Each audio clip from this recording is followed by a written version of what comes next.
안녕하세요. 김보원입니다. 발표를 시작하도록 하겠습니다.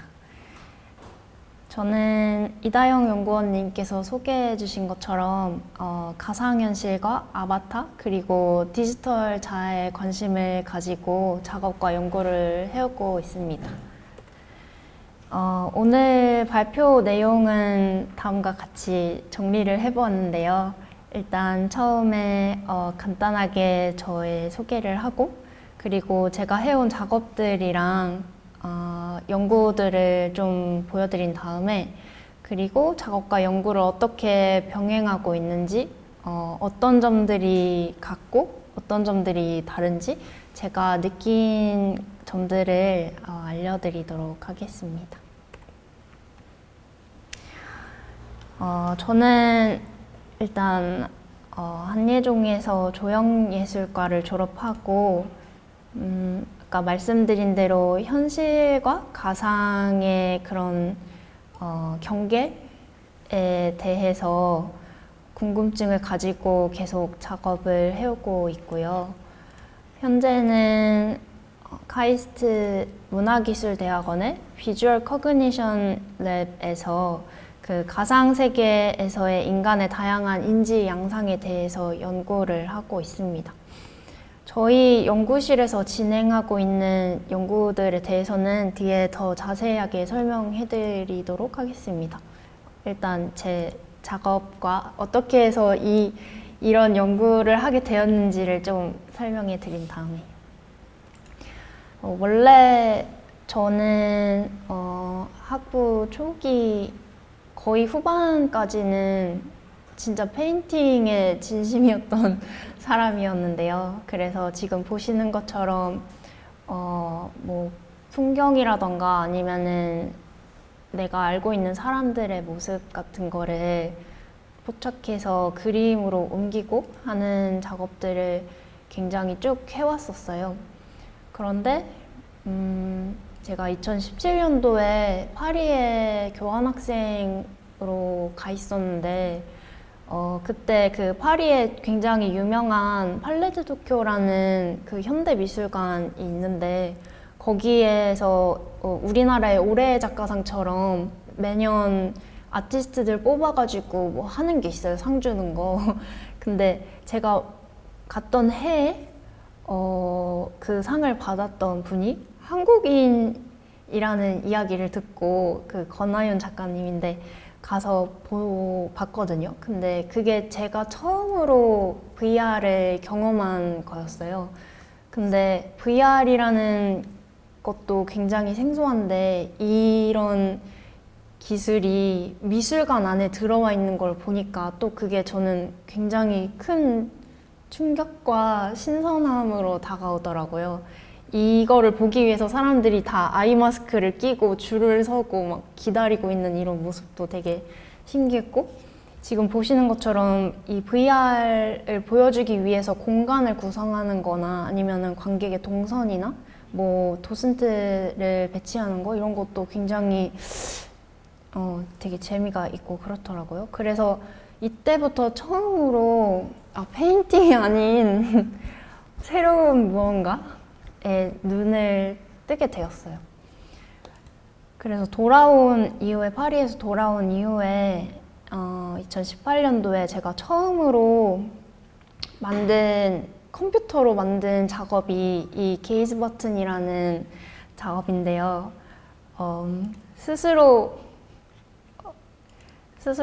나쁘게 얘기하고 싶진 않지만 처음 만든 거여가지고 굉장히 지금 보면 좀 허접해요. 이게 어떤 거냐면 모바일 VR, 그 카드보드 VR이라고 해서 굉장히 싸고 뭐 실험적으로 뭔가 만들어 볼 수 있는 건데 이게 보시면은 가상 공간에 그러니까 보면은 검정색 공간에 이렇게 사람들이 막 뒤돌아서 서 있어요, 처음에는. 근데 이 가운데 있는 이 동그라미가 게이즈라고 해서 이 사람이 보는 그 시선이 머무는 곳이거든요, 이 동그라미가. 근데 이 사람이 이 사람을 여기 있는 이 아바타를 일정 시간 이상 쳐다보고 있으면은 이 아바타가 뒤를 돌아서 나를 쳐다보면서 Are you looking at me? 너 지금 나 쳐다봤냐? 이렇게 말을 하는 그런 작업이었어요.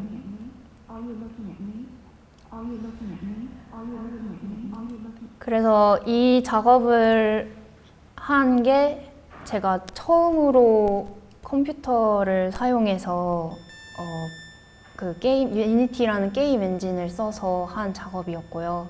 그래서 이 이후부터 계속해서 디지털 세상에 우리가 만약에 존재하게 된다면 그건 과연 어떤 느낌일까? 이런 거를 궁금해하게 되는 것 같아요. 그래서 앞에 보여드린 게이즈 버튼을 만들면서 처음으로 프로그래밍 언어를 배우고 게임 엔진을 다루면서 이처럼 디지털 환경을 구축하기 위한 기술들을 익히면서 들었던 그 디지털 자아에 대한 단상을 지금 보시는 것처럼 이렇게 글로 좀 정리를 하고 이 글에서부터 출발을 해가지고 영상을 만들거나 인터랙션 작업들로 전개를 시키면서 작업을 해오고 있어요. 그래서 지금 보시는 글은 현실을 모방하기 위해서 만들어진 게임 엔진 속 기능들이 가상세계가 갖는 특수성 때문에 오히려 현실 세계랑 동떨어지는 그 현상에 주목하고 그 가상세계 속 오브젝트인 큐브, 이 큐브의 입장에서 그 세계를 묘사하는 내용의 글이에요. 그래서 이 글에서부터 지금 보시는 이 Falling이라는 영상을 만들게 되었고요. 잠깐 같이 보실게요. Welcome to VR World.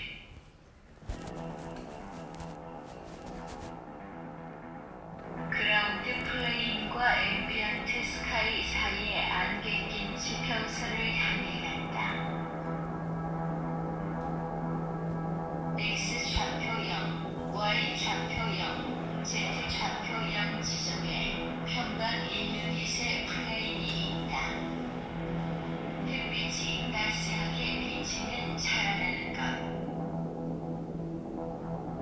이곳에서도 뉴턴의 사과는 떨어진다. 다만 영원히 얼마든지 계속해서 무한한 시간 동안 무한한 공간으로 떨어지고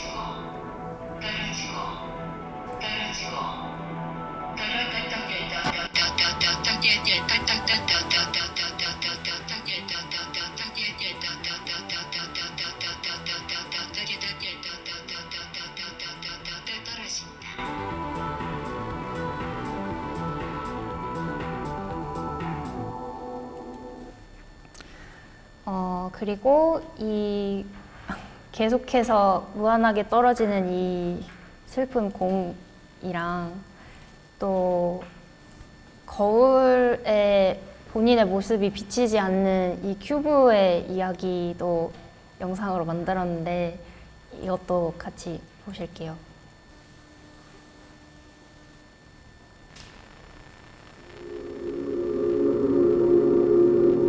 Sharp FFFFFF 颜色代码在现实世界中基本上是摄氏3度。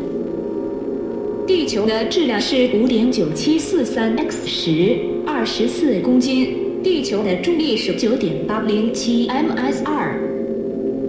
末远陵园 and Maureen 原来就是这么空虚吗？一层没有厚度的层叠式。是我的悟性 understanding 吗？是有限性 finitude 的一个表面吗？开始看到看不见的东西的时候，为什么看不到要展示的东西？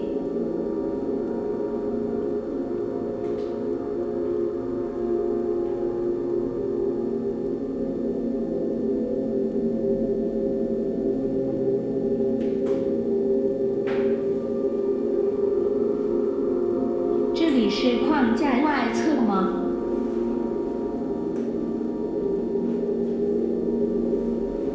是世界的里边吗？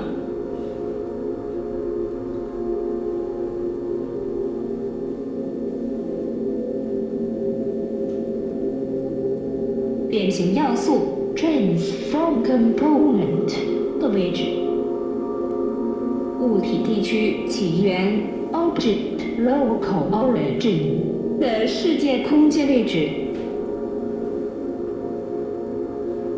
本地中心是立方体中心，魔方是这永恒的世界的中心。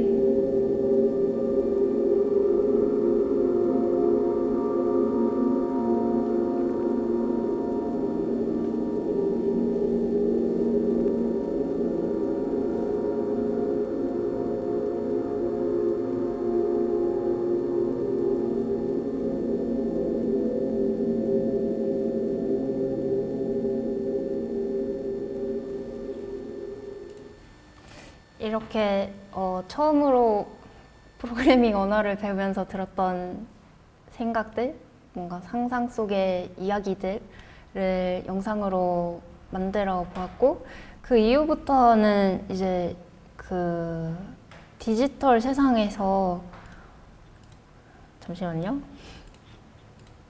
그 이후부터는 어떻게 디지털 세상에서 자기의 신체를 인지할 수 있을지 이런 것들에 대한 궁금증이 또 생기더라고요.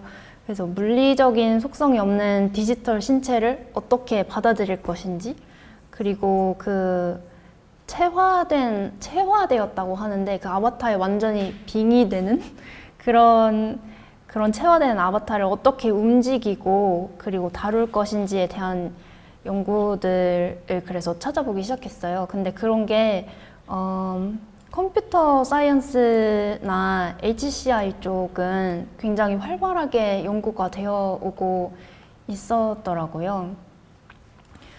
그래서 이제 그런 주제로 작업을 한 게 지금 보시는 이 노트미 낫미라는 VR 작업인데요. 여기에서는 이제 디지털 세상에서 나를 대변하는 아바타가 나를 어떻게 대표할 수 있는지, 그 당위성을 어디에서 찾아야 되는지 그런 질문들을 가지고 작업을 한 거고요. 이 작업이 저와 아트콜라이더의 인연의 시작이었습니다. 그래서 이 영상은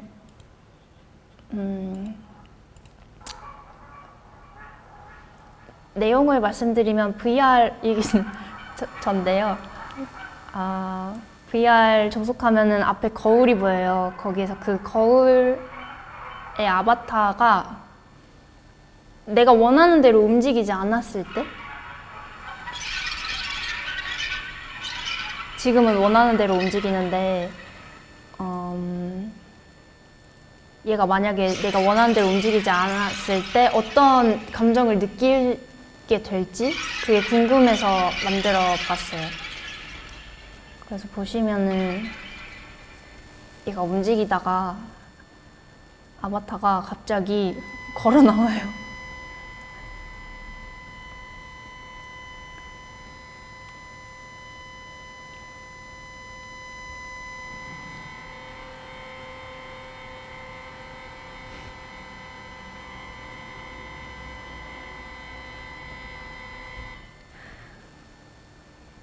이게 제가 아트콜라이더 2019년도 지원 사업에 지원할 때 냈던 초기 작업이고요.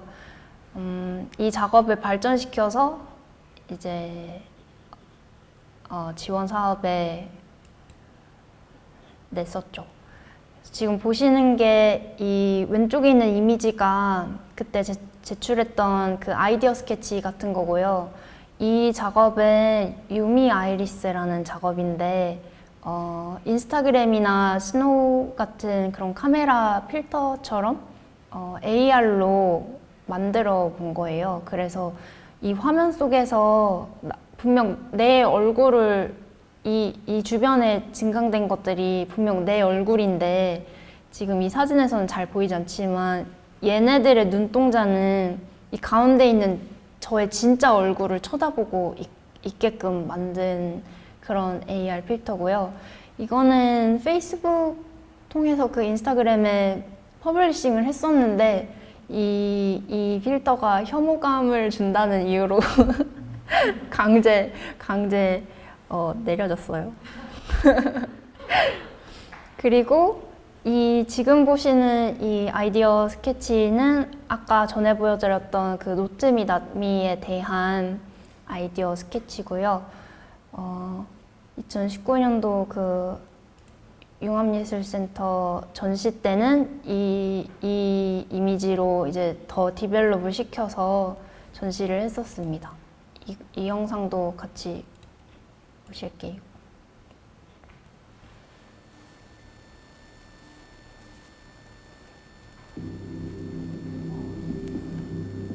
안녕하세요. 가상세계에 접속하신 것을 환영합니다.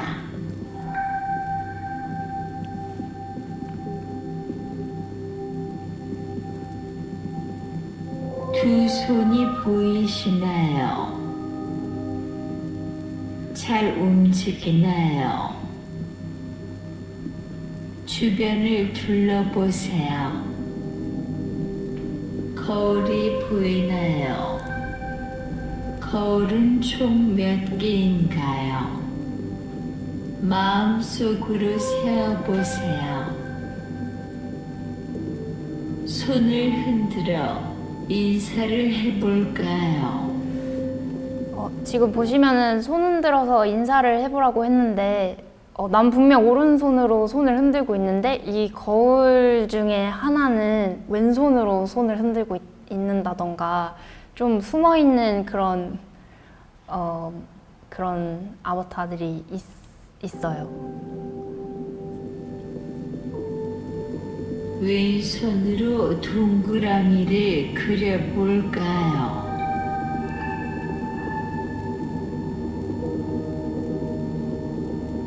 오른손으로 동그라미를 그려볼까요?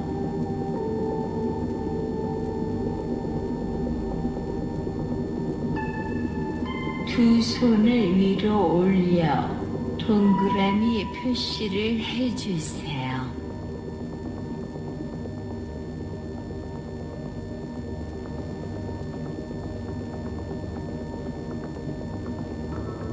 거울이 잘 보이나요?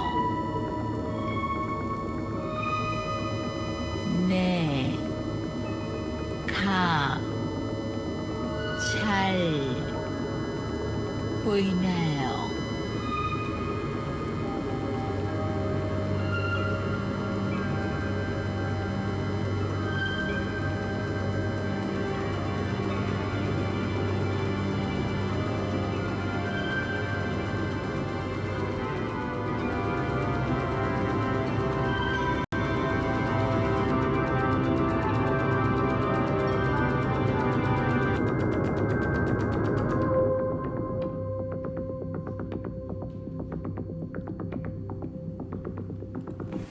그래서 이런 VR 체험 작업을 만들었었고 그때 반응이 너무 무섭다. 그 소리 지르시는 분도 계셨고 아무튼 재미있었어요. 근데 나중에 이때 이 작업을 만들 때는 제가 다른 연구 자료 같은 거를 찾지 못했고 그런 세계가 그런 걸 연구하는 분야가 있다는 것도 몰랐었고 그래서 그냥 이렇게 만들면은 되겠지 하고 그냥 만들었었는데 나중에 대학원에 와서 논문들을 찾아보니까 되게 비슷한 주제를 가지고 과학적으로 분석하고 그런 연구들이 있더라고요. 그래서 지금 보시는 이 연구는 한국 연구자님께서 하신 연구인데요. 맨 처음에 그 실험을 할 때 사람한테 그 VR 기기를 씌우고 이 거울을 보게 한 다음에 거울 속에 있는 아바타가 본인처럼 움직였을 때 조건이랑 움직이지 않아, 그러니까 다르게 움직였을 때 조건, 이렇게 두 가지 조건을 가지고 실험을 한 다음에 나처럼 움직이는 걸 모션 싱크로니라고 하는데, 그 모션 싱크로니인 조건일 경우에 이 아바타가 갖고 있는 표정이 화나 있느냐, 뭐 웃고 있느냐, 이런 거에 따라서 본인의 감정에 어떻게 미치는지를 연구하신 건데요. 모션이 싱크로니 되었을 경우에 훨씬 더 아바타의 감정이 더 잘 전이가 됐다고 하더라고요. 그래서 그런 연구들을 보니까 제가 이전에 그 노트미 낫미에서 뭔가 구성했던 그런 아바타와의 동작을 갖게 하거나 아니면은 일치시키지 않거나 하는 그런 장치들을 이렇게 과학적 연구에서도 사용하는 걸 보고 굉장히 재미있다고 저는 생각을 했어요. 그래서 그 뒤로 이 작업은 이제 2020년도에 아트센터 나비에서 창의인재 동반 사업에 신청해가지고 진행했던 작업인데요.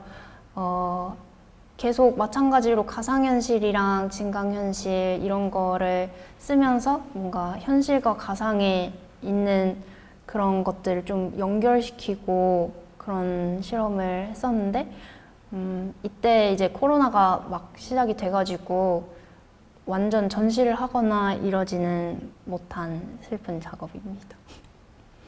그리고 그 뒤에는 디자인하는 친구랑 같이 가상현실로, 그러니까 그 소개팅 어플 같은 거 있잖아요. 핸드폰으로 하는 거. 그거를 가상현실로 하게 된다면은 어떻게 만들 수 있을까?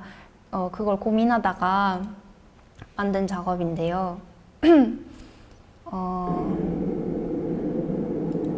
어플에서 만난 사람을 직접 만나기 전에 이 가상현실에서 만나는데 그 사람의 모습이 보이는 게 아니라 그 사람의 심장 박동이 보여요. 그래서 이 보트를 타고 같이 가상 세계를 여행을 하는 건데, 이것도 잠깐 보여드릴게요.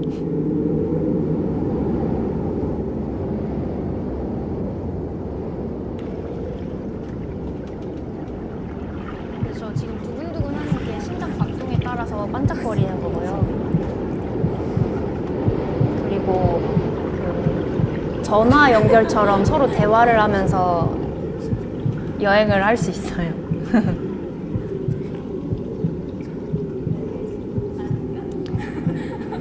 그래서 점점 나아가면서 뭔가 환경이 점점 변하고 색도 변하고 고래도 나오고 그런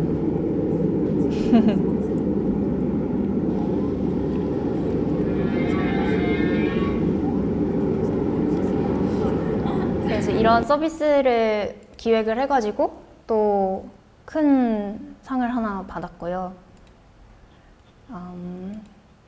그 뒤로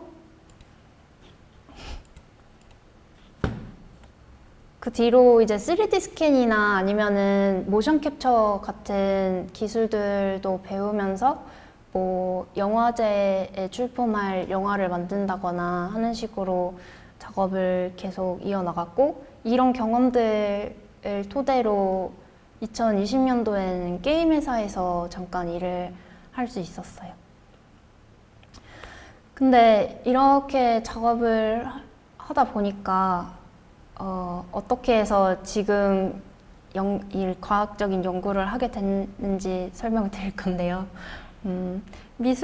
예술 작업을 만들 때는 항상 아쉬운 점이 그래서 이게 어쨌다는 거지? 하는 그 의문이 사라지지가 않더라고요. 이거를 그래서 어디에 쓸 수 있는 건지, 이걸 보는 사람들은 어떤 거를 느끼는지에 대한 피드백도 좀 얻기 어렵고, 그러다 보니까 좀 제가 하는 작업에 대한 연구에 대한 이유 같은 거를 찾고 싶어졌어요. 그래서 이렇게 과학적인 연구를 하면은 내가 궁금증을 가지고 시작했던 그 연구가 어딘가에는 쓸모가 있을 것 같고, 그래서 대학원에 진학을 하게 됐고 지금 연구를 시작하게 됐는데요. 아까 저희 연구실에 대해서 설명을 잠깐 드렸었는데 지금은 좀 세부적으로 드려볼게요. 저희 연구실이 비주얼 커그니션 랩이라고 해서 시각 인지와 관련된 연구를 하는 곳이에요. 그래서 피실험자들을 대상으로 인지신경과학적인 실험을 해가지고 인간의 뇌에서 그 여러 감각 인지 과정들이 어떤 원리에 의해 일어나는지를 밝히고, 그리고 궁극적으로는 왜 사람들이 서로 다른 인지 행동을 보이는지, 왜 다르게 느끼는지를 설명하는 연구들을 주로 하고 있어요. 그래서 보시는 것처럼 일반적으로는 EEG나 fMRI 같은 뇌 데이터를 받거나 아니면은 그 아래 이 동공 추적, 시선 추적 같은 생체 데이터들을 수집을 해가지고 그 수집한 데이터를 분석을 해서 VR이나 AR 환경에서 사람들이 특정 자극에 대해 어떻게 반응하는지를 주로 실험을 하고 있어요. 그래서 제가 연구실에서 하는 연구의 키워드가 총 3가지로 정리될 수 있는데요. 하나씩 설명을 해드리도록 하겠습니다. 일단 아바타 인바디먼트는 아까 잠깐 말씀드렸는데 아바타 체화감이라고 해서 그 아바타에 내가 얼마나 빙의가 되었는지 빙의 말고 다른 단어는 생각이 안 나는데 얼만큼 이 아바타가 자기 자신의 몸이라고 생각하는지 하는 그런 거예요. 그래서 이 아바타 인바디먼트의 연구의 가장 근간이 되는 실험이 지금 이 보이시는 러버핸드 일루전이라는 실험인데요. 가짜 고무 손을 옆에 두고 본인의 진짜 손을 보이지 않게 이렇게 가린 다음에 가짜 손이랑 진짜 손에 그 브러쉬로 같은 강도와 간격의 자극을 주기 시작하면은 이 사람의 뇌는 고무 손을 본인의 진짜 손이라고 인식을 하게 돼요. 착각을 하게 되는 거예요. 그래서 이 브러쉬로 자극을 주다가 갑자기 망치나 바늘 같은 걸로 고무 손에 위협을 가하면은 깜짝 놀라면서 손을 팍 뺀다거나 하는 반응을 하거든요. 그래서 이렇게 아바타 연구에서 가장 중요한 골자는 이 디지털 신체, 그러니까 말하자면 고무손을 어떻게 위화감 없이 본인의 신체인 것처럼 느끼게 할 수 있을까 하는 거예요. 그리고 그래서 지금 보시면은 여기에 보면 되게 여러 가지 종류의 아바타들이 놓여져 있잖아요. 그래서 어떤 시각적인 특징을 가진 아바타의 체화를 더 사람들이 잘 할까, 어떤 거를 더 자기 몸이라고 생각을 할까 하는 그런 비교 실험들도 되게 많이 하고요. 그리고 보통은 이 체화감에 대한 측정은 보시는 것처럼 설문으로 할 때가 많아요. 그리고 그 다음에 이제 homuncular flexibility라고 하는데 이게 어떤 뜻이냐면 그 뇌의 신경 가소성이라는 뜻이에요. 이것도 굉장히 아바타 인바디먼트랑 밀접하게 관련이 있는데 사람의 뇌는 정말 복잡하고 정교하면서도 변화에 쉽게 적응할 수 있도록 만들어져 있는데 이거를 그 neuroplasticity, 그 신경 가소성이라고 해요. 그래서 뇌의 이런 특성 때문에 우리는 신체의 일부가 절단되거나 사라져도 그 사라진 신체를 담당하고 있는 뇌 신경이 빨리 그 상황에 적응을 하고 그거를 담당하고 있는 기관이 좀 바뀐다거나 다른 부분의 뇌신경과 합쳐진다거나 하거든요. 그래서 이를 이용해서 이제 신체를 훈련시키거나 할 수 있는 거예요. 그래서 이 특성을 이용한 재미있는 실험 중 하나가 여기 보이는 이 실험인데요. 이게 가상현실 안에서 사람과 관절 구조가 전혀 다른 동물의 체화를 시킬 수 있을까 하는 실험을 한 거예요. 근데 정말 놀랍게도 사람들이 생각보다 빠르게 이 거미가 돼가지고 8개의 다리를 움직인다거나 아니면은 박쥐가 돼서 날개를 움직인다거나 하는 방법을 터득했다고 해요. 그리고 그 실험 말고도 이제 하나의 아바타를 가지고 2명이 동시에 같이 체화해가지고 아바타를 움직인다거나 아니면 그 반대로 한 명이 여러 개의 아바타를 동시에 움직인다거나 하는 연구도 진행이 되고 있어요. 그리고 마지막으로 제가 관심 있게 연구하고 있는 키워드 중 하나는 이제 디지털 세상에서의 눈 맞춤에 관한 거예요. 그래서 현실 세계에서 이제 사람들이 서로 마주보고 대화를 할 때 그 대화의 맥락이나 상황에 따라서 그 사람의 눈에서부터 굉장히 많은 정보들을 얻을 수가 있는데요. 이 연구 주제는 저의 가장 최근 작업과도 관련이 많아서 최근 작업이랑 함께 보여드릴게요. 최근 작업들은 이제 디지털 세상에서 나 자신이랑 다른 사람을 어떻게 구별하고 소통할 수 있는지에 대한 건데요.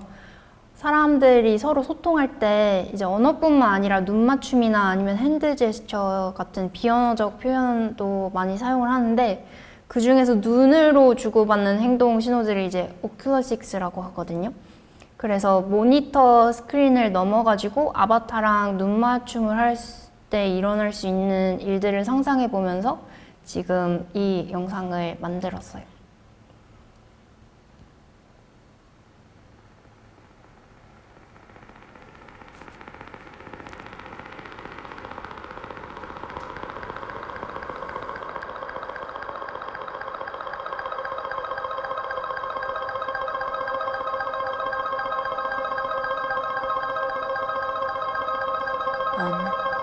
Do you remember that you said, eyes tell so many important things about us?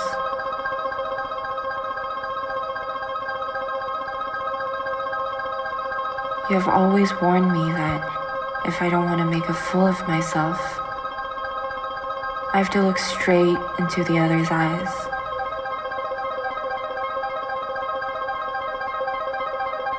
Because the key to telling a fake smile from a real one is in their eyes.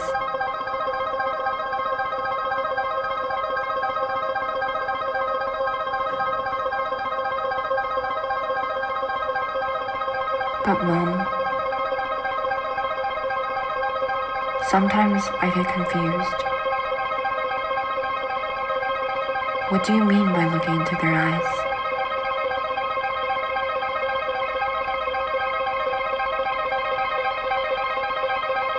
How do I know if their eyes are real or not?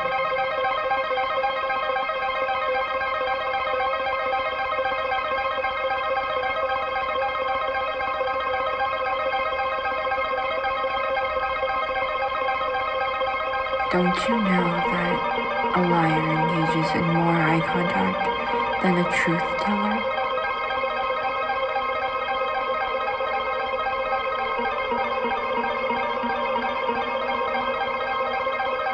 Deceivers go the extra mile to try to convince you of their integrity. And so they overdo the eye contact in order to appear truthful.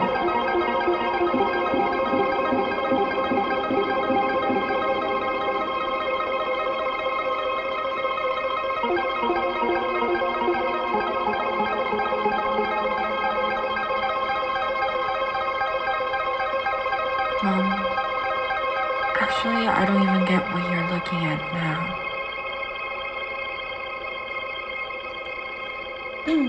그래서 내용을 좀 설명해 드리자면은 우리가 보통 흔히 하는 얘기가 저 사람이 진짜 지금 웃고 있는지 아닌지를 알려면은 그 사람의 눈을 봐야 된다고 하잖아요. 그래서 눈이 웃어야 진짜 웃는 거라고. 근데 거짓말을 잘 하는 사람이 보통은 눈을 잘 못 마주칠 거라고 생각을 하는데 심리학 연구에 따르면은 오히려 거짓말하는 사람이 상대방 눈을 더 빤히 쳐다본대요. 그래서 그 거짓말인 걸 안 들키려고. 그래서 그런 연구들을 바탕으로 만든 작업이고요.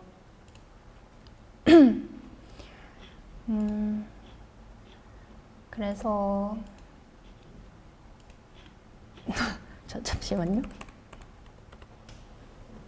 지금 보시는 이 논문이 그 거짓말하는 사람들이 이 아바타가 만약에 거짓말을 하고 있을 때 눈 맞추는 거에 따라서 피실험자가 얘가 지금 거짓말 하고 있는지 아닌지를 더 알아챌 수 있냐 없느냐 하는 거를 연구한 논문이고요.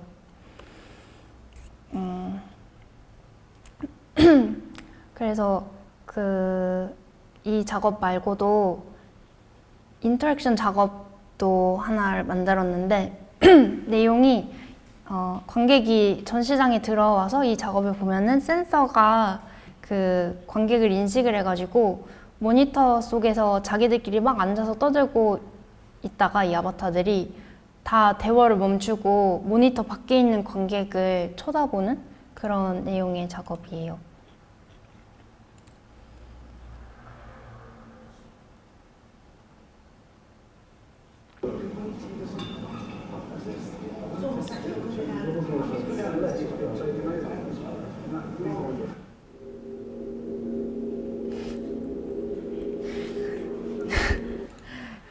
이런 작업인데 이것도 많이 무서워하시더라고요.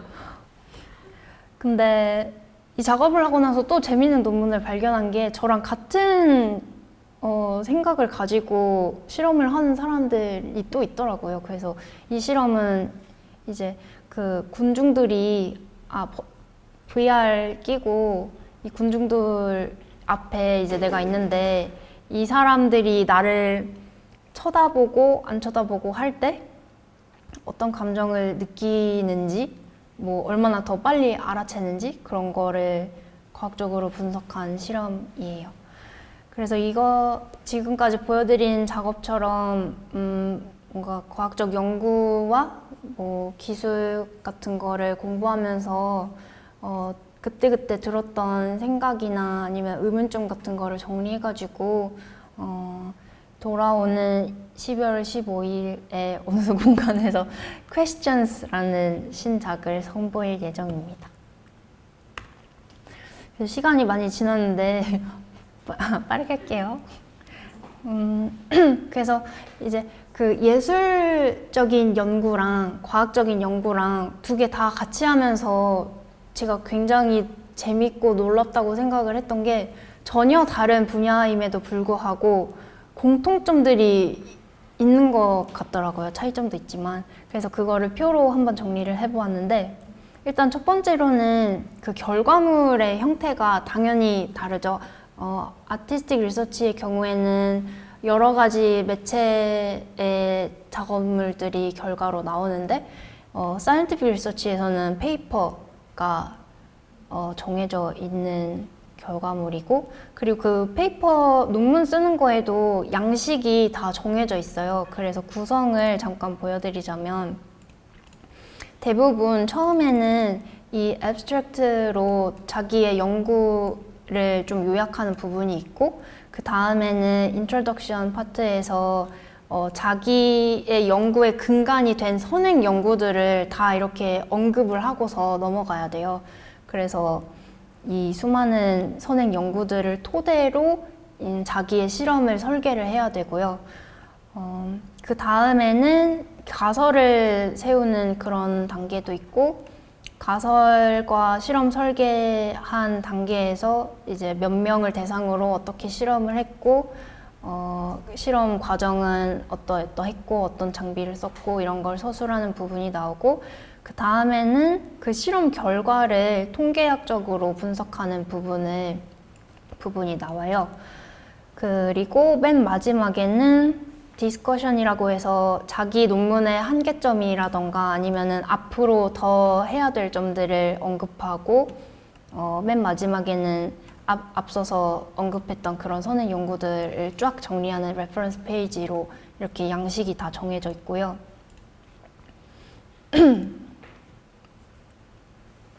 그리고 결과물을 보여주는 거에도 좀 차이가 있는 게 아티스틱 리서치는 전시라던가 페어 같은 데에서 자기 결과물을 보여주지만 사이언티픽 리서치에서는 그 컨퍼런스나 저널 같은 세계 학회들에 내가지고 보여주고요.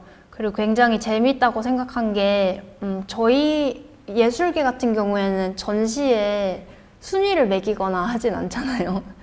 근데 컨퍼런스는 임팩트 스코어라고 해서 굉장히 세분화돼가지고 그 점수를 매기는 체계가 또 있어요. 그래서 그 임팩트 스코어가 높을수록 뭐 더 신뢰도 있고 좋은 저널이고, 그러고 당연히 그런 저널이나 컨퍼런스에는 자기 논문을 퍼블리시하기가 어려워지고요. 그런 차이가 있고, 그리고 두 번째 차이로는 내가 작업을 잘했는지 안 잘했는지에 대한 판단의 척도가 예술 작업에 같은 경우에는 뭐 상이라던가 가격이라던가 뭐 크리틱 이런 것들이 있는데, 사이언티픽 리서치도 물론 상이 있지만 리뷰를 받아요. 이게 컨퍼런스나 저널에 내 논문을 내면은 다 되는 게 아니고 심사를 거치는데, 그 심사가 익명으로 리뷰를 받거든요. 그래서 이게 제가 최근에 냈던 포스터의 리뷰인데, 이런 식으로 점수가 뭐 5점 만점에 몇 점 이렇게 주어지고, 그리고 리비전이라고 해서 만약에 점수가 별로 좋지 않을 경우에는 이러한 부분을 고쳐서 다시 내라 하는 기회도 주어지고요. 그런 식으로 내 연구가 잘 되는지 안 되는지를 판단할 수가 있어요. 그리고 또 비슷한 점으로는 내 작업에 참여한 사람들의 크레딧을 굉장히 잘 써야 되는데, 이 연구에서도 마찬가지로 그게 굉장히 예민하고 중요한 거거든요. 그걸 authorship이라고 하는데, 그 authorship에서도 규정 같은 거를 다 만들어 놨어요. 이분들이. 그래서 그 규정을 따라서 뭐 1저자, 2저자, 3저자, 교신저자 이런 식으로 잘 명시를 해야 되고요. 그리고 공통점이라고 생각한 거는 연구든 작업이든 그 참신함 같은 게 굉장히 중요한 요소이고, 그리고 그 설득하는 힘 같은 게 있어야 된다는 게 공통점인 것 같아요. 그리고 둘 다 시작점은 호기심에서 시작한다는 것도 같고요. 그래서 여기까지 제 작업과 연구에 대한 이야기를 드렸는데요. 이 말로 발표를 마치고 싶어요. 지금 보시는 사진이 제가 아트컬라이더에서 지원받은 돈으로 처음 구매한 VR 기기인데요. 와, 이것도 VR 기기도 없고 VR 기기를 돌릴 수 있는 컴퓨터도 없어서 VR방 폐업하는 VR방 가가지고 구매를 한 거거든요, 중고로. 그래서 지원해주신 덕분에 제가 이렇게 잘 연구도 작업도 할 수 있었다. 감사한 말씀 전하면서 발표를 마치겠습니다.